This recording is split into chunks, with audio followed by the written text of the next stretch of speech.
Oi, pessoal, tudo bem com vocês? Eu sou a Kátia Suski, profissional de RH de formação e encadernadora de coração há 10 anos. Vem conhecer minha história com o mundo mágico da encadernação. Vem?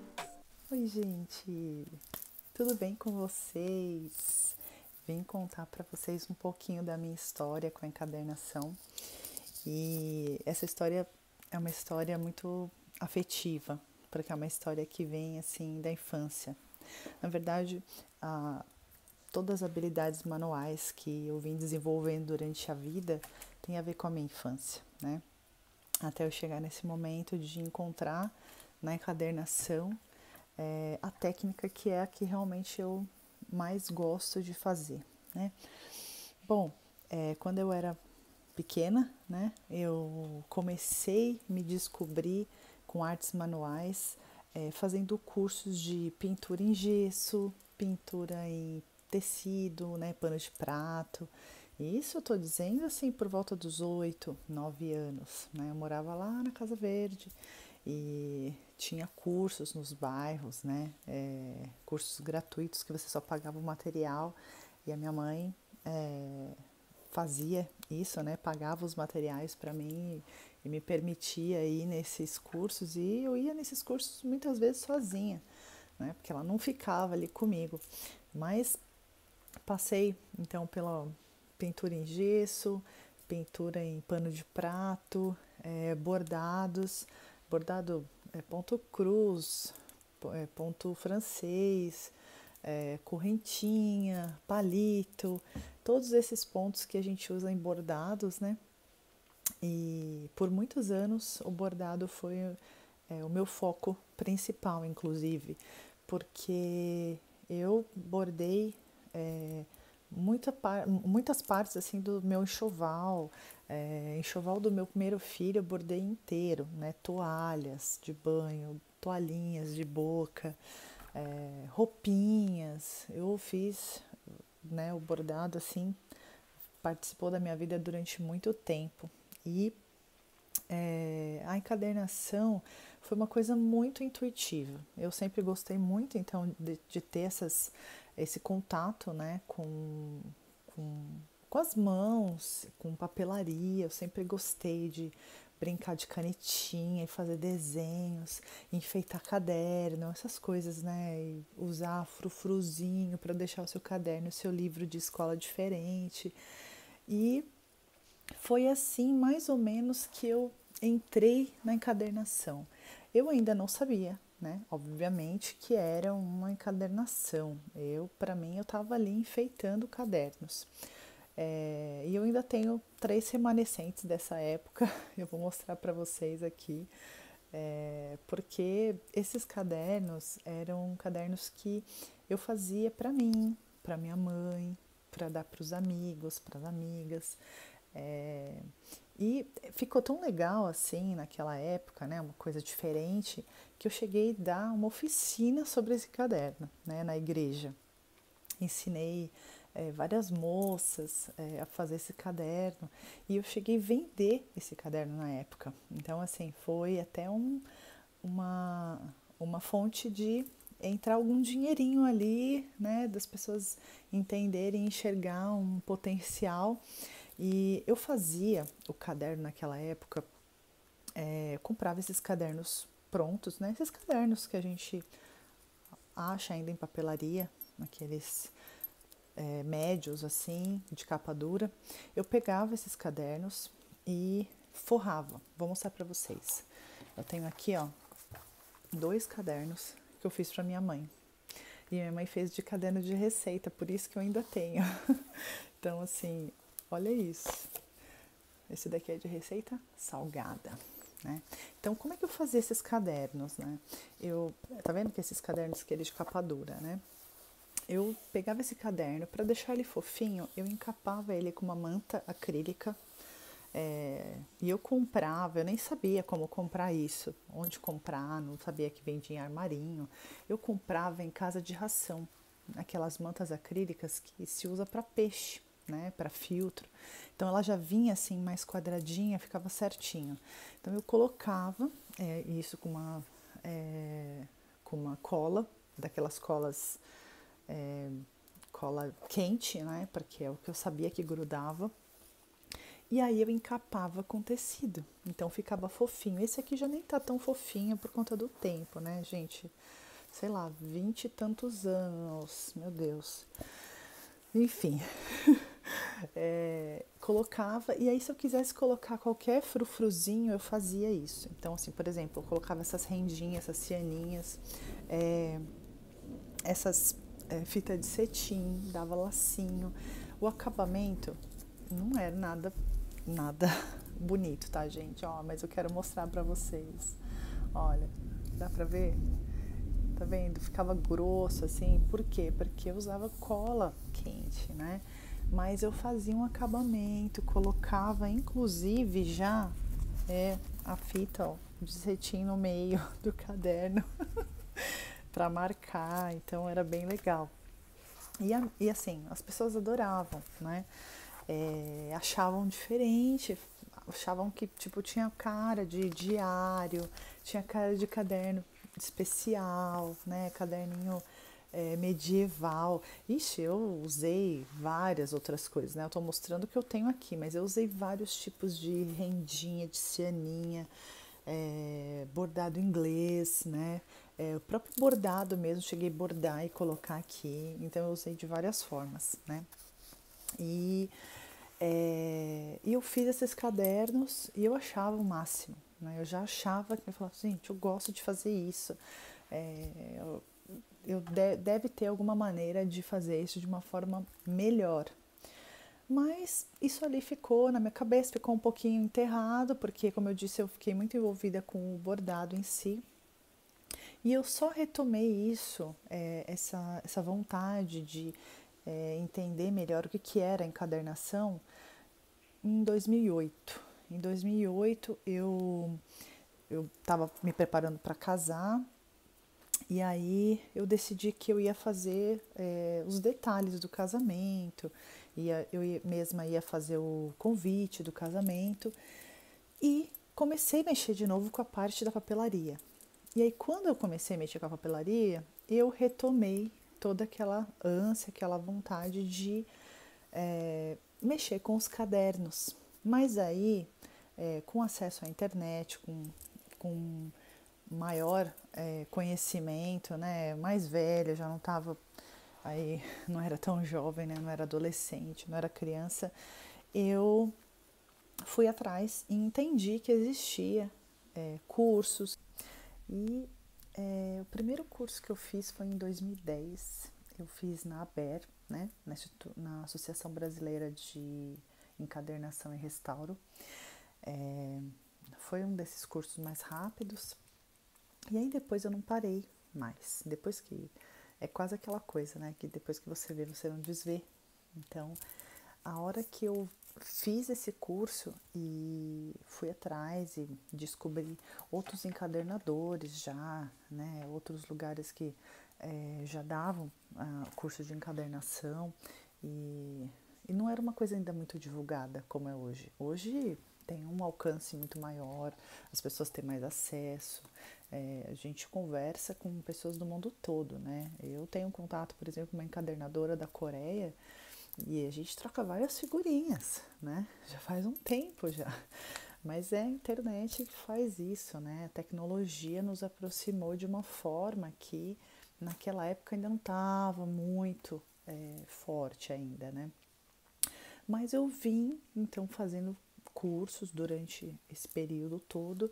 E em 2010, mesmo no final já do 2010, quase 2011, eu decidi que eu ia encarar, então, a encadernação como uma renda extra, né? Porque, como eu disse lá no começo do vídeo, eu sou formada em administração de recursos humanos, estou nessa área há muitos anos, quase 20 anos, né, que eu sou profissional dessa área. E só que eu sempre tive essa vontade, né, como eu disse, de estar envolvida com a questão manual e também tem a questão do plano B. Bom, mas plano B eu não vou falar agora. Plano B acho que cabe aí um vídeo só da gente falar sobre o plano B. Aliás, acho que é um tema super importante para todo mundo, em especial esse momento, acho que de pandemia também veio muito a calhar para muitas pessoas essa questão do plano B. Mas a gente fala disso aí num outro vídeo, né? E então, desde 2010, aí final de 2010, começo de 2011, eu venho trabalhando com encadernação de forma paralela ao RH e sim de forma profissional. E aí sim vendendo meus produtos, e é muito legal como tudo isso vai acontecendo de forma muito natural, né? Você começa a divulgar, e eu me lembro que na época, o que eu fiz para divulgar? O meio principal de divulgação era blog, né? Então, assim, eu paguei uma pessoa, né, para fazer minha logo, montar todo o layout do blog. Então, nesse blog, eu adorava blogar, gente. Eu ainda tenho, tá, meu blog. Tá lá, parado, coitado. Já faz muitos anos. Mas eu tenho vontade ainda de voltar a blogar, viu? Que eu gosto, acho muito legal, acho interessante. E as pessoas ainda buscam blog, viu? Eu ainda tenho acesso no meu blog. Lá no meu blog, por exemplo, eu colocava dicas, fazia paps, né? Passo a passo de algumas coisas. Hoje a gente consegue gravar um vídeo, posta ali, né? E fica muito mais fácil. Aliás, aproveitando, já faço um convite aí para você que não tá me seguindo no Insta. Vai lá, gente, ó, @suski _encadernacoins, tá bom? Mas então, desde então, né, que eu comecei a encarar a encadernação aí como uma renda extra, uma renda paralela, foi legal o alcance, né? Eu alcancei os amigos, e aí de repente os amigos dos amigos, e aí o amigo dos amigos dos amigos, e aí, de repente você começa a vender para vários outros lugares, vende para fora do país, pessoas que você nunca viu, mas que teve acesso à sua arte. E isso, nossa, isso é demais, né? Isso é muito legal, isso te motiva. E a encadernação em si não é só pelo fato de vender, né? Nunca foi só pelo fato da venda. Foi com o que ela me traz. Como eu disse, eu tenho uma questão afetiva muito grande com a encadernação. Foi a arte manual que eu me sinto mais próxima de tudo que eu gosto de fazer. Por exemplo, eu gosto muito de intercalar o bordado com a encadernação. Então, tem alguns projetos que eu misturo essas técnicas, né? Aliás, esses dias mesmo eu fiz um post aí de um caderno que eu fiz, que eu bordei no papel. Então, a gente tem várias possibilidades, né? Você consegue misturar técnicas, pinturas também. Eu ainda não fiz porque não é uma coisa que eu gosto muito, a pintura em si, embora, né, eu tenha feito, não é uma coisa que eu curto muito. Mas bordar sim, então eu gosto de unir essas técnicas, muitas vezes eu uno elas. Mas o mais interessante é que o projeto, cada novo caderno é sempre um novo caderno, né? Nunca é igual, nada nunca é igual. E aí, por mais que eu use o mesmo tecido, a mesma estampa, isso acontece muito, por exemplo, com o caderno de receita que eu faço. Às vezes eu posto um caderno de receita, as pessoas, eu quero um igual. E eu, olha, tenho esse tecido, esse, não, eu quero igual a esse. E aí você fala, nossa, vou fazer um outro caderno igual. Só que não é igual, né? Nunca é igual. Você pode, eu sempre assim, acabo variando na costura que eu vou usar, nas cores internas ou um detalhe externo. Então sempre dá para fazer alguma coisa nova. E um caderno nunca é só um caderno. Um livro nunca é só um livro. Um álbum nunca é só um álbum. Isso que é o mais incrível da encadernação.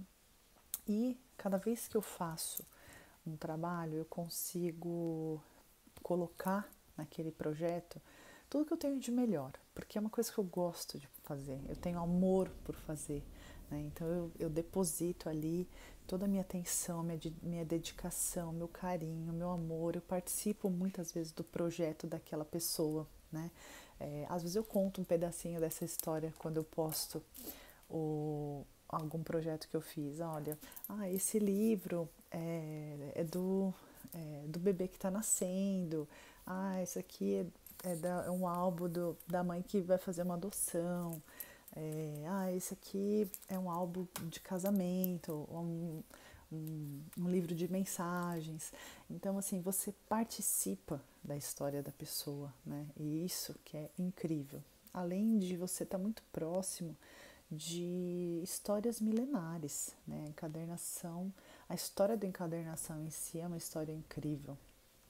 Tem muita coisa, gente. Hoje dá para dar um Google aí e buscar muitas coisas, né? Eu tenho um grande interesse em me aprofundar mais ainda. Eu venho sempre me reciclando. Durante esse período todo eu já fiz vários outros cursos, não só naquela época, mas a gente vem sempre tentando crescer, aprimorar alguma coisa que você já fez, mas sempre dá para melhorar alguma coisinha. Um acabamento aqui, um detalhe na costura ali, mesclar duas costuras e criar, né? Por que não? Então dá para brincar bastante com a encadernação. Confesso que eu tenho assim um olhar um pouquinho mais dedicado para a encadernação artística raiz, vamos dizer assim, mas eu não sou uma pessoa que fico presa a isso. Eu crio, customizo, eu saio da rédea aí, eu não sigo uma coisa totalmente, sabe, encadernação clássica, não. É uma encadernação que eu mais gosto, mas não é a minha linha 100% dela, né? Acho que dá para perceber um pouquinho dos meus trabalhos, você consegue enxergar um pouco disso que eu flutuo, né? Que eu brinco muito com as técnicas, tá? E eu, nessa troca aí de vídeo, eu achei o outro caderno para mostrar para vocês, que é o terceiro, que eu falei que eu tinha 3, né? Esses 2 que é da minha mãe, ficou para mim, de receita. E eu tenho esse daqui ainda, que é esse daqui eu já fiz um pouquinho melhor. Olha que interessante. Até peguei para mostrar por conta disso. Eu já fiz um acabamento melhor, ó. Já é um acabamento com Color Plus, diferente. Ó, tá vendo? Eu já fiz um acabamento que vem daqui aqui, diferente desses daqui. Que esse daqui eu fiz um acabamento com a folha de sulfite, com o que eu tinha ali, que eu achava que dava pra fazer, né? Então, tá vendo? Ó. Gente, olha isso daqui. Isso aqui é um decalque. Meu Deus, isso aqui é muito velho. Nem sei se existe mais esse tipo de coisa, mas tinha muito, eu tinha vários. Eu colocava em todos os lugares. Eu enfeitava com esses decalques todos os meus cadernos. Isso aqui era uma loucura. Ai, ai. Mas então, esse daqui já tá diferente, né? Você vê que já tem um acabamento um pouco melhor aí em Color Plus, que é uma gramatura maior, coisa que na época eu também nem entendi essas diferenças de gramatura, né? Bom, eu falei que ia ser um vídeo mais rápido, de repente, né? Ficou um vídeo aí maior. Mas era isso, gente. Queria contar um pouquinho da história, né? Da minha história com a encadernação, para dar esse pontapé aí no canal. Espero que vocês tenham gostado. A minha ideia é trazer as coisas que eu venho criando, trazer algumas dicas, coisas que eu fazia no blog, por exemplo, que era um passo a passo, mas trazer aqui para vocês agora em forma de vídeo, que é muito mais fácil, muito mais legal. A internet está cheia de coisa, mas sempre a gente se aproxima mais de pessoas, né, das pessoas. De repente você tem uma identificação maior comigo e eu espero que você goste do meu conteúdo, que você se inscreva e acompanhe. Me segue lá no Instagram, @suski_encadernacões. Mesma coisa no Facebook, tá? @suskiencadernações. E é isso, tá? Obrigada por ficar até agora assistindo. Um beijo para vocês. Tchau, tchau.